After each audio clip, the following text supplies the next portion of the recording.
नसलं आणि एकटेच जा, बाबाचं पार्थिव आजही ठेवल्यासारखं तुम्हाला त्या मंदिरात दिसत।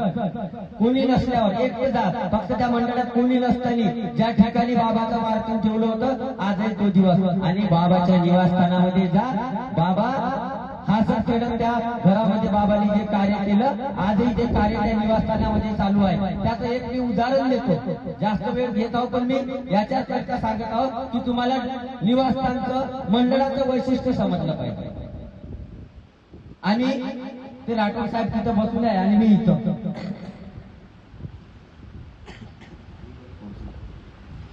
एक दिवस माझं मूड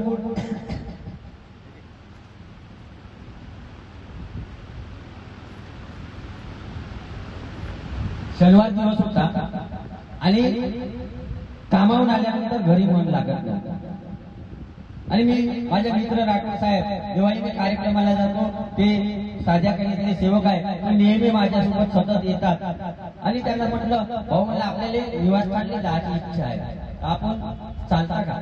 म्हणजे 10-11 वाजले जाऊ होते का? म्हणजे चला जाऊ, दर्शन करू, 5 मिनिटं बसू। मग निवासस्थानात बसलो 1-1 घंटा आणि तिथून मंडळात विनंती प्रणाम केला आणि बाहेर आलो। आमच्या भागातले काही सेवक त्यागाची प्रतिमा घ्यायसाठी आले। लक्ष द्या सेवक बंधूंनो, याच्याकडे गौर करा आणि तुम्ही गेल्यानंतर हा अनुभव सत्य आहे का नाही तर तुम्ही आपल्या डोळ्याने बघायचा। आणि बसलो, बाहेर आलो वर्धा साहेबचे ते सेवक होते, त्यागाच्या प्रतिमेकरता आले होते। आता आपण 41 दिवस त्याग केला, माझं गाव 250 किलोमीटर आहे या ठिकाणी। मला आल्यावर कोणत्या गोष्टीची आवश्यकता इथं आल्यावर मी गाडीचा टूर करून आलो, मला आल्यावर इथं मला कोण्या गोष्टीची आवश्यकता पहिले भासत, पाण्याची आवश्यकता भासत। सेवक बंधूंनो, कोणताही सेवक कोण्याही दूरून येतो त्याला पाणी लागेल, पाणी लागल्यानंतर त्याला 5 मिनिटं बसावं लागेल। तो बस मध्ये आला असेल, ट्रॅव्हलिंग करून आला असेल, ऑटोने आला असेल, कोणत्या 2 व्हीलरने आला असेल, बसा लागेल, ठीक आहे। तो चालू झाला, आम्ही बाहेर आलो तर आपण जसं काही 41 दिवसाचे कार्य केल्यानंतर चोरी करून मग भवनामध्ये गेलो। 41 दिवसाचे कार्य केले आणि चोरी करून आपण रांगेमध्ये उभा आहोत। परीक्षा घेणारे खुर्चीवर ते सावलीत आणि माझ्या बाबाचा सेवक ज्याने 41 दिवसाचे बाबाच्या तत्व शब्द नियमानुसार कार्य केले तो उन्हेमध्ये उभा आहे। सेवक बंधूंनो, बाबाने याच्यासाठी भवन बांधलं का? या कार्यासाठी ते सांस्कृतिक भवन बांधलं बाबांनी आणि त्याची परीक्षा चालू। सकाळची विनंती, सायंकाळची प्रार्थना, 5 नियम, हे ते चांगली गोष्ट आहे, त्याच्यामध्ये दुमत नाही, जे परीक्षा घेणं अनिवार्य आहे। पण त्याला विचारलं का बाबा तू किती किलोमीटरहून आला, कशाने आला, का आला, विचारलं का? आपण पाणी घेतलं का? नळाचं पाणी चालते तू घेतलं का? विनंती प्रार्थना केली का? हे विचारलं नाही।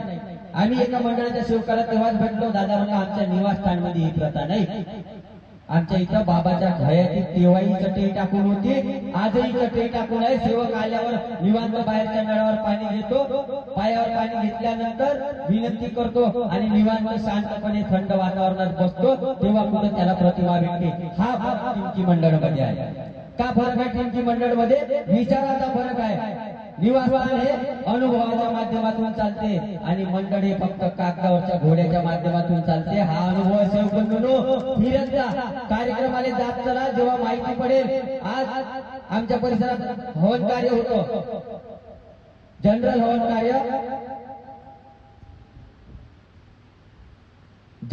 कार्य रेंगापुरी या गावामध्ये आणि मंडळाचे आदरणीय अध्यक्ष रवीजी गायगणे यांचं मार्गदर्शन 5 वाजता चालू झालं। खेद आहे या गोष्टीचा। त्या व्यक्तींनी महान जागी बाबा जुनदेवजीचे पुतणे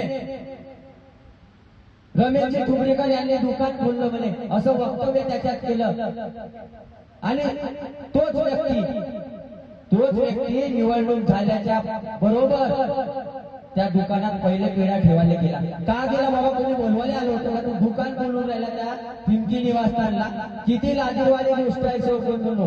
मार्गाचा सेवक घडला, पदावर गेल्याबरोबर जर एवढा अभिमान येत असेल आपल्याला, तर आपल्या या मार्गामध्ये आपण कोण्या पद्धतीने आहोत. तत्वशब्द नियमाचं पालन मुद्दाम नाही, आपल्याकडे नोटाचे बंडल आहे म्हणून आपल्याकडे तत्वशब्द नियमाच्या माध्यमातून लोक बघतात, पण खरं तत्वशब्द नियम तुमच्याकडे नाही. कारण की बाबाच्या टिमकीला जर तुम्ही दुकान बोलून राहिले, मग तुम्ही काय लावलं?